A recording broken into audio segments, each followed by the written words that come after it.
কাতারের প্রধান তরলীকৃত প্রাকৃতিক গ্যাস বা এলএনজি প্রক্রিয়াকরণ কেন্দ্র রাস লাফানে এক ভয়াবহ বিস্ফোরণে অন্তত ১৩ জন নিহত হয়েছেন।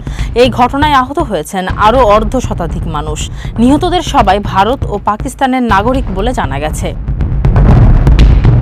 ২২ জুন সোমবার দেশটির জ্বালানি মন্ত্রী সাদ আল কাবি জানান, রাস লাফান কমপ্লেক্সে একটি প্রযুক্তিগত ত্রুটির কারণে এই বিস্ফোরণ ঘটেছে।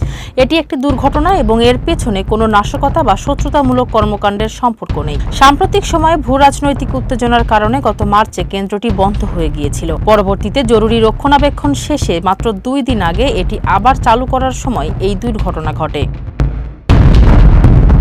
কাতারের স্বরাষ্ট্র মন্ত্রণালয় জানিয়েছে, বিস্ফোরণের পর কোনো গ্যাস দুর্ঘটনা বা ক্ষতিকারক লিকেজ হয়নি, ফলে জননিরাপত্তা নিয়ে শঙ্কার কিছু নেই। রাষ্ট্রীয় প্রতিষ্ঠান কাতার এনার্জির প্রধান নির্বাহী ও জ্বালানি মন্ত্রী আল কাবি নিশ্চিত করেছেন যে এই ঘটনার কারণে কাতারের আন্তর্জাতিক এলএনজি রপ্তানি ব্যাহত হবে না। দুর্ঘটনার সুনির্দিষ্ট কারণ ও ক্ষয়ক্ষতির পরিমাণ জানতে ইতোমধ্যে গভীর তদন্ত শুরু হয়েছে।